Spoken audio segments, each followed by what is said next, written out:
totally ready, but I'm glad you're here. That's how it goes. Okay, hold on. We're getting there. Are we getting there? We're getting I think there. we're getting there. Okay. We just have to both lean. Hello. How's everybody doing? Everybody doing good? Hope you guys are doing good. We're going to chill out for just a second. It takes a couple of minutes to get everybody caught up. Do you want to share it? Yes, I'm going to share it on my page. She's going to share it on her page. So if you're watching Dezerai's page, then you can also tune in there. So, there we go. It's a couple minutes behind. Share now. Good, I'll see ya. Oh, hey, there's Dezerai. Dezerai on. Hey, Dezerai. Okay, I think I did it right. I hope I did it right. You did it right. Okay. It popped up and said I shared. Yeah. Okay, cool. Oh, no, I didn't say that. But anyway, Oh. do you press the share button? I think It worked. Okay. So we're here. We are navigating the throes of the digital world, trying to figure out how to outsmart Facebook. So we'll see how that goes. Anyway, this is Dezerai, you guys. Thank you so much for tuning in. This is Dezerai. I am Julie Hamilton with Life Builders, bringing you simple tips to build a strong and healthy life on. And our goal in interviewing is to really interviewing people who are making a positive impact on communities, our communities, people who are that I admire, who are leaders in their place. And you know, I think that the interesting thing is, like, with sometimes you grow up with people. Like, I know Dezerai's mom and dad and her grandparents.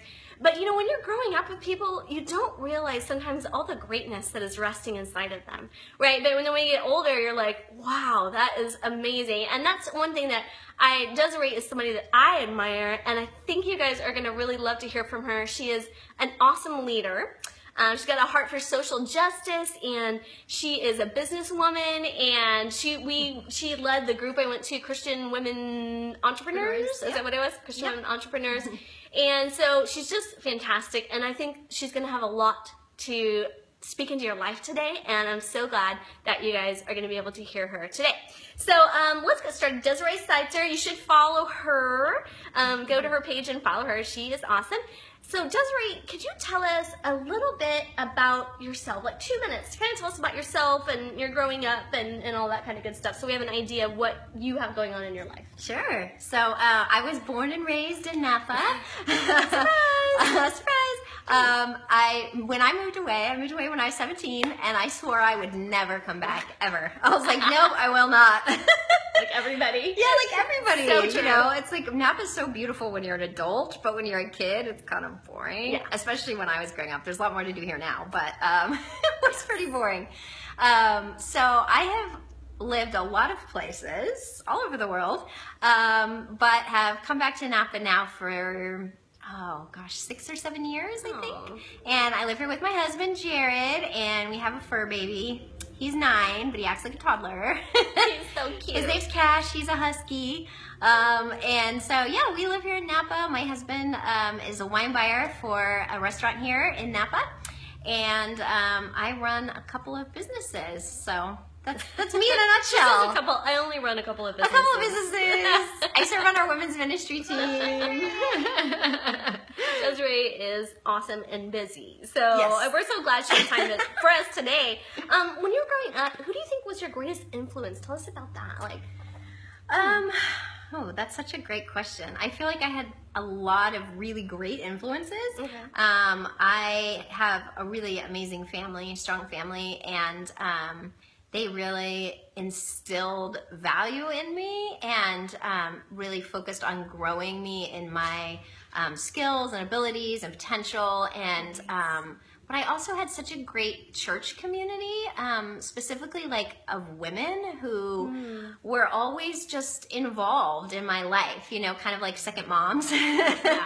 But all of them were just like women I could look up to and learn from and admire. And so I couldn't pick just one person, because I feel like I've had so many people who just spoke into my life as I was growing up, and I'm so extremely grateful for that. Well, I think that brings up a huge point too, that support network, like especially of women. Like we have to stick together, and I see that in your adult life as well. Like you are now that person that is bringing people together and supporting other people, and that's super cool. It's I love so that important. very much. So important. Where did you get your entrepreneurial spirit from? I wish I could say I was born with it, but I guess I probably kind of was, but I had a lot of fear that held me back from living that spirit. Okay. So I did not ever set out to be an entrepreneur. It wasn't, I really believed that I would have a very traditional life, if you will. You know, went to college and then graduate college and get the 9-to-5 job and get married and have my kids. And, you know, like that's kind of what I grew up thinking my life would be.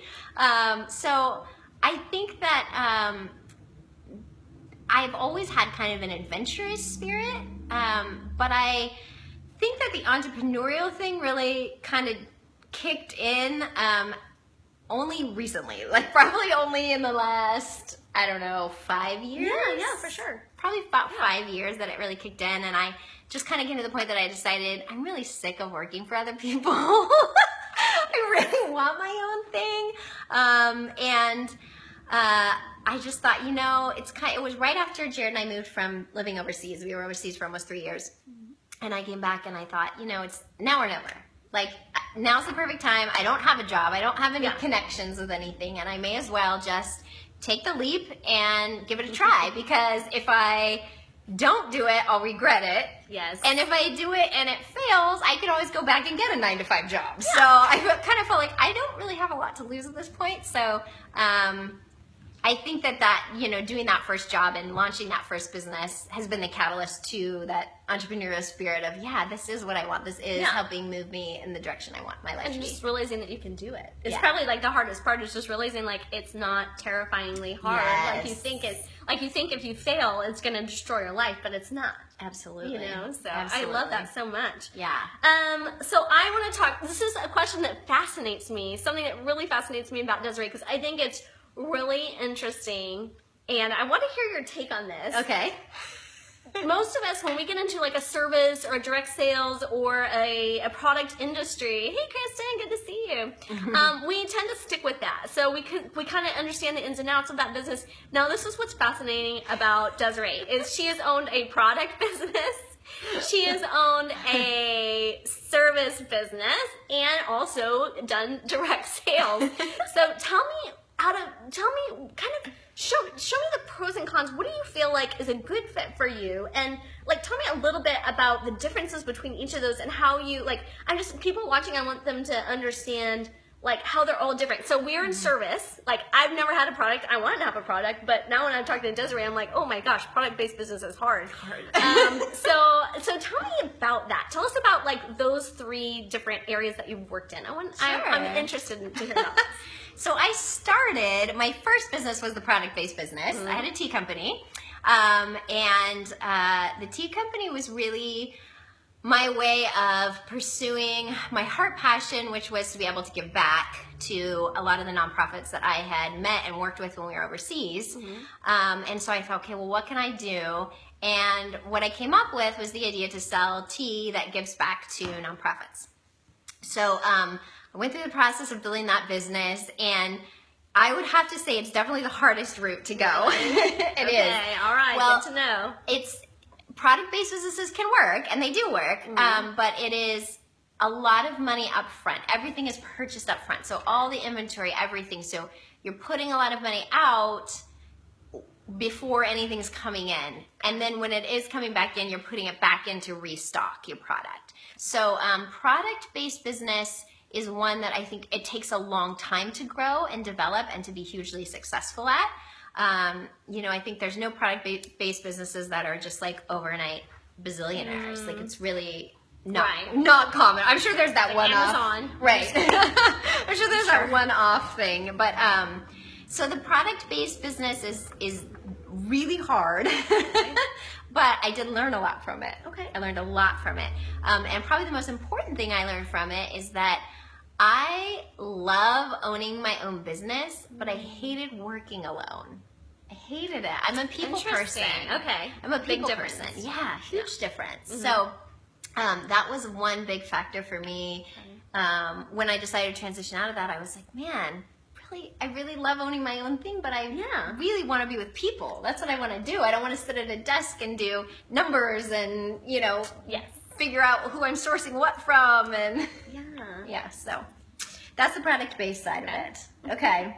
Service-based side is something I just fell into because I needed some extra cash. So I still had that business up and running. Sun-Kissed Napa spray tans. I do organic spray tans. She does a good job too, and it all washes out and everything. Yes. Like, of your clothes. Yes. It is. It is water soluble. It washes out. And she comes to your house. I do. I'm That's the mobile. point. She comes and sets up a little tent in your bathroom and then does it. It's really fun. Yeah. So that business has been really fun and really easy, but it is a kind of a side gig for me. You know, like it's not my full-time income. Yeah. But I have loved it because it gave me that what I was craving, being with other women and, you know, being out of the house and away from my office and going to other people's houses and Talking to people. So that's wonderful. I love the spray tan. Yay, yes. Faithful clients. Yeah, they're awesome. Oh gosh. The first time I was like, oh my gosh, I didn't have to lay out in the sun for hours and sweat and be hot like all the time to look like I got a tan. It was so good. So good. You're my first And you're tan. not harming your body. Which is great. So Even much better. better. Yeah, Even for real. Yes. So the service-based business, I love. I could potentially grow that to a full-time thing, but that's not what I want to do with it. So that's just really a part-time moneymaker. But I do love the service side of it. I do. And then, okay, so now my other business is sales. So I do direct-to-consumer sales of Arbonne product. And I fell into that because I started using it like a year ago. And it just totally changed the tone and texture of my skin. I loved that the products were clean, that they use, you know, all botanically based ingredients. It kind of is in line with my values, I guess. Yes, yeah. And so I didn't think that I would ever do sales because I really don't like sales. Like I'm not a salesy person. Right. But I can talk about product I love. And I do absolutely love basically the job is I go to women's houses and I give them free facials. You can't beat that. You can't beat it. I mean, so honestly, like, I guess I'm really also, again, meeting that need of being with other women and, like, doing something I love and, like, making them feel good about themselves and their bodies and their skin. And it's been a surprising, unexpected blessing to do Arbonne. Look, Melanie says that's why you look so familiar because you did her spray tan last year before Hawaii. Oh, yay! Hi, Melanie! I remember If you. Melanie strips down to her bathing suit, you would probably recognize her. You know? No, I do remember her because I remember she called me and said, Julie recommended you. Yes. I know. Yay. So what do you love about the sales ask? So it's just like, I mean, I think in all those things, what you're doing is you're making somebody's life better, which I love about that. All of that is awesome. Yeah. So which do you prefer? I don't know. I'm really enjoying doing both right now. I love that I can do the spray tans and the Arbonne thing. I love fun. Yeah, and you know, and I like variety. Yeah, so I like that I'm not doing the same thing over and over and over. Yeah. I love that I get to do both. And they both work in my schedule and I still have time to serve in ministry and have coffee with people and Well, I was listening to Dale Partridge this morning, his podcast with Jasmine Starr, and he was saying that like so often we get into a rut where we think like if we're a good photographer, if we're a good baker, if we're a good this, we have to do that full time, and if we don't make money at it, we're not successful at it. But it's so not true. It's like you can go to a 9-to-5 and work your job and do what your boss tells you, and still have something that you love to do and do it for fun. And that's kind of what you're doing. You're kind of just like doing these for fun too. You know, you're having like a ball. I have a great time doing both, and I make money doing it. So Heidi, win-win. She's so fun. She's sweet. She's from She said Oh, you two are hi, amazing. Thank you. Love you. Nice to see you. Okay, now this is the big one. When I was praying about what to talk about today, I really felt like this topic was kind of weighing on my heart, and I wanted to ask you, Dezerai, about how that intimate relationship between failure and success. Because I feel like when people see your successes, they often don't see the contribution of the failure to your success. And I wanted to ask you, how has failure related to success in your life? Like, tell me about that. So I would say, honestly, the fear of overcoming the fear of failure has been what has helped me be successful. Yeah. And that's not to say that I don't ever feel fear of failure anymore. I probably do on a regular basis. Yes, you're just used to it. But I'm used to it now, and I don't let it control me anymore. So a little bit of my background and just sharing from my heart is when I got to my senior year of college, the last couple of months in school, I started to get really bad anxiety attacks. And to the point that I couldn't go to class, and I would drive to the school, and I would sit in my car and I would just cry because I could not get out of the car. And I didn't know what it was. I didn't know what anxiety was. I had no idea what was going on. I just was like, something's wrong with me because that's never been an issue for me before. And that anxiety drove me to the place that I, after graduating, got stuck in my apartment and wouldn't leave my apartment anymore because I was just so anxiety ridden, which is awful. But that sort of, because I couldn't leave, that kind of cycled me into very bad depression, which thankfully I got to the point that I didn't know what to do anymore, so I called my mom. Moms are good for that. Right, moms are great for that. And I was like, yeah, something's wrong. I don't know what, but I can't leave my room. So she came down and packed up all my stuff and moved me home, and I got into counseling, and that's when I learned, like, what anxiety was and what depression was and how it was affecting me. And so for 2 years, I did counseling, and I was on medication as well. But through that, discovered that my anxiety really stemmed from, and the cycle that started was a fear of failing.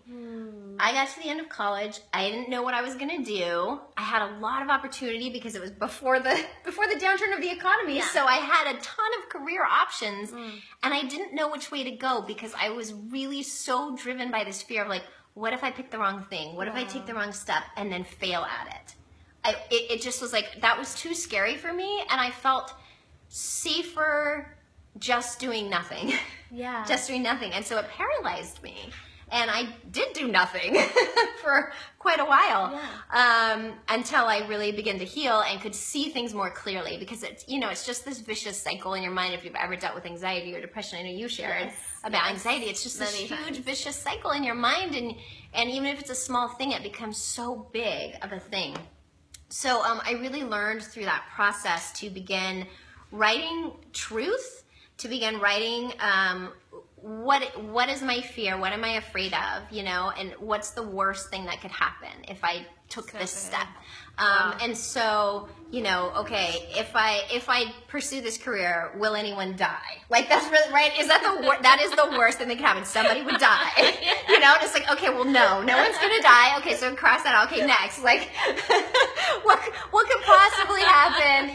Do you write this down? Like, I do do. you actually literally write it down? I literally have to write it down. I have to see it on paper, and because words speak truth. Yeah. And hearing them is powerful, but just seeing them and having myself write it out is really part of that process for me of overcoming those fears. And so good. When I boiled it down and kept writing, okay, well, that's not it. Okay, this wouldn't really happen. What, boil. It's like, okay, well, the biggest thing that can happen is that I would fail at it. I wouldn't succeed.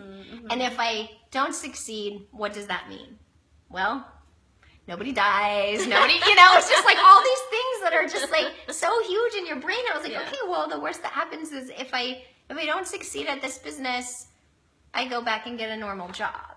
It's just kind of like, which is not even bad. Right, I'm like, well, that's not really that scary then, because I can always go back and get a normal job. I could always work part-time jobs or, whatever. So, Totally.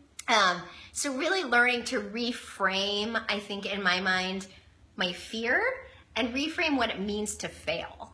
Wow. Was huge for me because, I think there's a lot of people, or I guess there isn't a lot of people, but in my mind, when I made the decision to end the tea company, I could have looked at that and said I'm a failure because I didn't make it a bazillion-dollar company.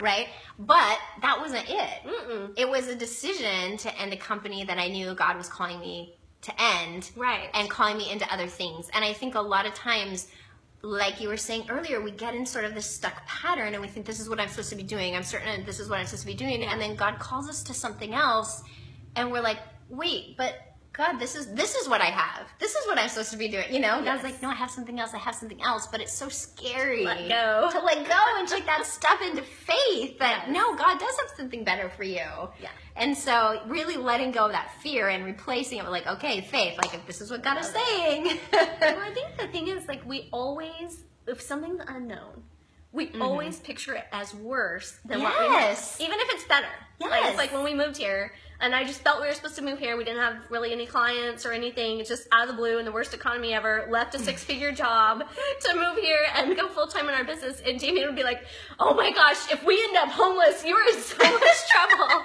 You know, and it's like, but I mean, I can look back at it and say that was the best decision of our lives because we're not homeless and we have a blessed life and we're doing things that we never even imagined. So anyway, when we're facing the unknown, it's like so tempting to always think it's so much worse than where we are. But like when you left the tea company, but you're loving it. It's not worse. Yeah.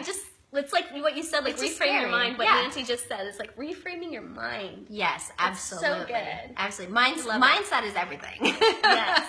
Mindset is everything. And when you Preach, girl. when you can take every thought captive, that's a great Bible verse. Taking every thought captive and making it a slave to Jesus and to his calling on your life, then you win. Yes. Because then you have that faith to step out. You have that faith to step out because those thoughts, those crazy, scary thoughts, those aren't from God. He's not giving you panic thoughts that you're going to be homeless, right?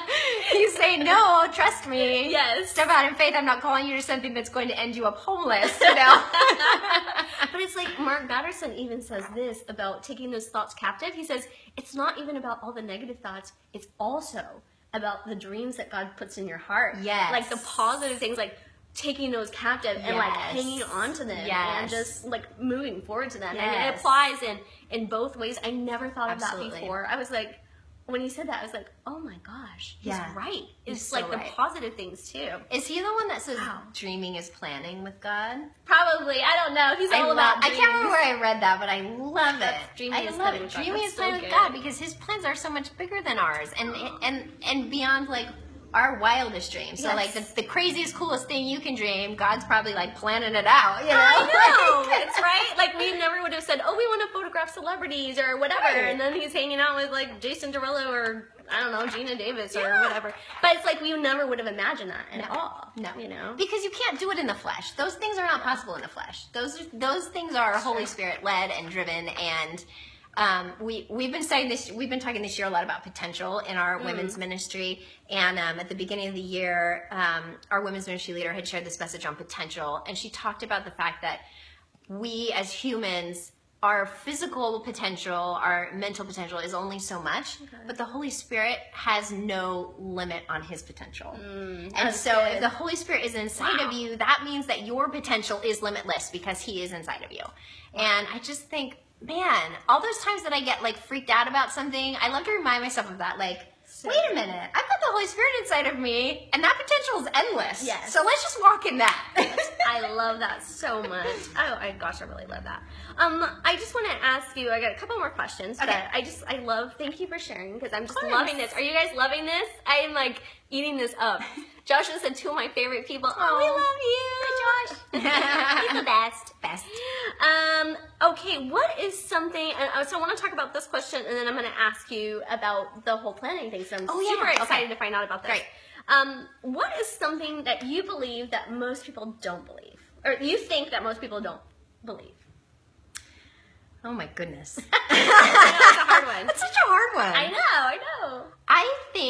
I honestly, this kind of goes with the potential thing, I guess. Okay. I honestly believe that anybody can make their life what they want it to be. Like, life is what you make it. Yes. And I think a lot of people don't believe that. They don't believe that they can make their life what they want it to be, that they don't have to just be victim to a pattern or to a belief or circumstances. Yeah. I mean, I really believe you could put anybody in front of me, no matter what their circumstance, and I could be like, "What's your dream?" Yes, you can do it. Like, I do honestly, truly believe that with all my heart. I do. I just think, it takes baby steps in the right direction. But man, if you take those steps, you add them up, and they change your life. Wow. That's a perfect segue to what we're talking about next. Yay! You didn't do that on purpose. I didn't. So I want to invite you to talk about, I know you and Jared have spent a lot of time crafting the life that they want to live, and they're making their choices now accordingly to reach their life goals. And sometimes we'll talk about it. She's like, well, this just really wasn't with my life goal, so I wanted to do this. And I think that's awesome. Please, like, unfold this for us. I want to know what you're doing. Tell me. Well, I feel like, okay, so this whole, like, life is what you make it thing has just been something that God, I think, was kind of working in me over the past couple of years, and that, you know, you really kind of have to have a compass for building your life and building, whether that's just for you personally or for you and your spouse or you and your children, your family as a whole. I think that we all need a compass. And for me, obviously, that's God, that's the Holy Spirit. But it can also be values. What things do I value? What things are at the core of me most important? Like when I leave this earth, what things really matter? And so that was something that I had been thinking about. And at the same time, I'm so thrilled. I brought the book to show you.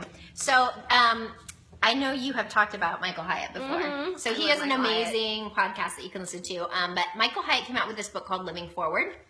And I had been following him on social media, and so I knew about the book launch. And I was so excited when this came out because it's all about creating a life plan for yourself. So I bought this book, and my husband and I started going through it together, and it is challenging, and you have to do steps along the way, but it really brings you to that point of saying, what is most important in my life? What do I value the most? And how do my decisions every day move me closer to that or further from that? And so it just makes it so easy to make decisions moving forward, because if your decisions and what you're doing aren't moving you closer to that heart goal, it's the wrong direction. Wow. And it gives you a place to pivot. Okay, we need to do something differently here. And so that's what I've been doing. And my husband too, like, okay, at the core of it, we pray, we ask God, okay, what's next for us? We pursue the path that God is calling us to, and we stay on that path. And that path always lines up with what things matter to us and what things are most important. So when we start to get off that path, it's like, okay, no. This isn't right. This isn't right. Bring us back to this center point to keep heading in the right direction. So good. Yeah. And then I love that you can make decisions. Like Yes. when you have the discipline, like you don't have to make a decision. It's like when I was showing Dezerai what a nerd I am earlier, I actually lay out my workout clothes for the week, and they're in baggies labeled with names on them. So when I get up at like 5 o'clock in the morning, I don't have to think about it. Like I've already made the decision that it's happening. It's like when you already have it's exactly like that. You already have your plan. Yeah. And you don't have to think about, is this decision, it's like only, is this decision fit into the plan? Right. So you don't have to like think, am I going to do this? Am I going to do that? That's Right. awesome. I love it. It just simplifies it. Yes. Right? And what I love about this life plan is it's not about like, first I'm going to do this job, and then I'm going to have this kid, and then it's not that. It really is, the whole life plan is focused on what decisions are pushing me towards my core value. Perfect. It doesn't matter if it's this job or that kid or this whatever. Right. But it's just that constant check-in of, okay, is this step, if I make this decision, is this step moving me closer to those things that are core value to me? My heart feels like it's bursting, you guys. That's so good. It's so good. Thank you, Michael Hyatt. I know. Love him. See what Joshua said. My favorite Chris Rice lyrics say, every day is a bank account and time is our currency. So nobody is rich and nobody is poor. We all get 24 hours each. So how are you going to spend?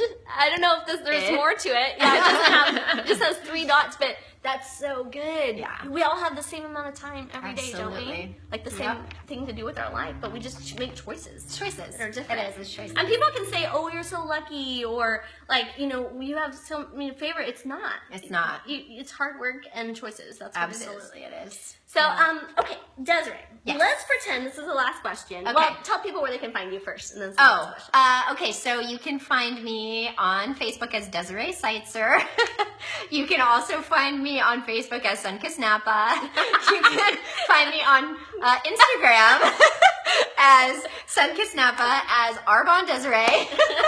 You can find me on there as Dezerai Seitzer, but I don't post on that page because I have too many pages to post on. And my Global Tees page is still, if you're interested in checking out that company, what that company was, it's still there. But yeah, so Facebook and Instagram are the best ways. Hook up with her because she is an awesome leader and she's a great encourager and she just inspires us all to move forward. Okay, this is the last question. Okay. If there is someone out there, Yes. think about where you were 5 years ago. Okay, Yes. like you were in that place, think about how you felt. Think about where you were in your life and your fears and your doubts, your dreams. And if there is somebody out there who is in that place where you were 5 years ago or 10 years ago or wherever it was, what would you say? Well, first of all, what would they be doing? Or what were you like 5 years ago? Okay. And then tell us what message you would have for that person. I'm so fascinated by this. Okay, so 5 years ago, I would have just been starting the tea company. And I was excited and scared.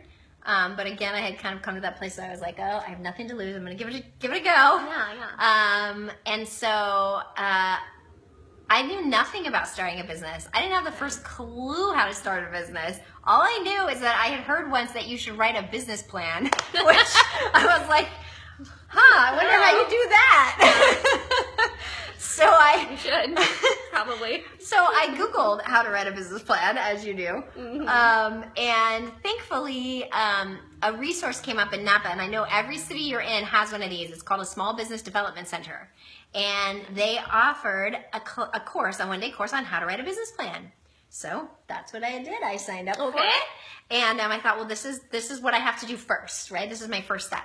So I took that course, I had my business plan, and then I learned that they had all these resources, and they have business mentors you can work with, and classes on using Facebook, and classes on using Excel, and classes on accounting. I mean, everything you need to build your business, right? So that's what I just started doing. I started using the resources that were available to me. They're all free, which is amazing. Some of the classes I paid for, but they were cheapy. So that's kind of how I started on that path. So what I would say is if you are kind of in that place where you think, okay, I really have this dream that I want to make reality. One, if you're a believer, like spend time in prayer over it. That's huge. And grow your business with God at the center. Because if you are hearing his voice and you are walking in his path, you will be successful every step of the way, even if it doesn't look like success to you. Because God is growing you and moving in you and teaching you each step of the way, each step of the process. Even if you're like me and you get 5 years into it and God's like, I have something else for you. You've been obedient. So really spend time in prayer over it, and then look for local resources. Just take that first step, because here's what I think we do is we overwhelm ourselves by thinking like, what will this business look like in 10 years? I have no clue. Like, I need an assistant. I need it freaks you out. I've freaked myself out like so many times trying to think of like the huge picture. And that you can't build a business like that. The business is built by one little step at a time. So just take that very first step. If you know this is something that God has put on my heart, he's calling me to do, just take the first step. If you don't know what that first step is, find a resource who does. Wow. Go online and get some help. I can also recommend a book. I brought one other book because it's one of my other favorites. So this is called Biblical Entrepreneurship, a 40-day coaching guide. And it's by Patrice. I have no idea. How do you say that? I don't know. Let me get a closer because it starts with a TS. TSAGUE. I would butcher that, so I'm not even going to try. But this is a really great book to go through if you are wanting to start a business, because it really does take you step by step on building a business that is Christ-centered, faith-based. Everything from your mission statement to building your business plan to who you end up hiring, all of that is in here. And it's just... Again, just like you build a life plan based on your core values, you have to build a business based on your core values. And what is it moving you towards your heart vision and your core vision of who you are? Because that also, again, helps to direct your business decisions, just like your life steps. It's like, Dezerai, like, to you, like, being healthy is important. You're not going to go spray some, like, toxic spray tan on somebody. No, you know, I don't want to poison people. Well, thank you so much. I just want to take a minute to honor you and say thank you for just coming on. I feel really inspired and encouraged to grow. How about you guys? This is how it's like when you, like, if you sit down with Dezerai for coffee, this is exactly what it's like. You just leave going like, oh man, I can do so much better. And it's I in feel a the good same way way about Julie, so let's just be real here. Thank you for all you've done and just all the ways that you lead and just even the ways that you lead me, and I really appreciate you. Thank so you. I'm honored to know you. I'm so honored to be on here and to share. Thank And you. if anybody wants to have coffee with me, I love coffee dates. So. Yeah, and Janae said, why did I not know about this sooner? Oh my gosh, you can watch it back. You're not on Watch it later. Facebook enough. Oh. She's a mom of 4. She's a little busy. A little bit. All right, you guys have an awesome day. I love you. Love you all. Mwah. Thank you. And may your mind be fierce. She said, I do. May your mind be fierce and your heart strong and your spirit very kind today. Thank you so much for joining us. I hope you got something amazing out of this, and we're going to put in the links, or in the comments, we're going to put links to the resources she shared today. Bye.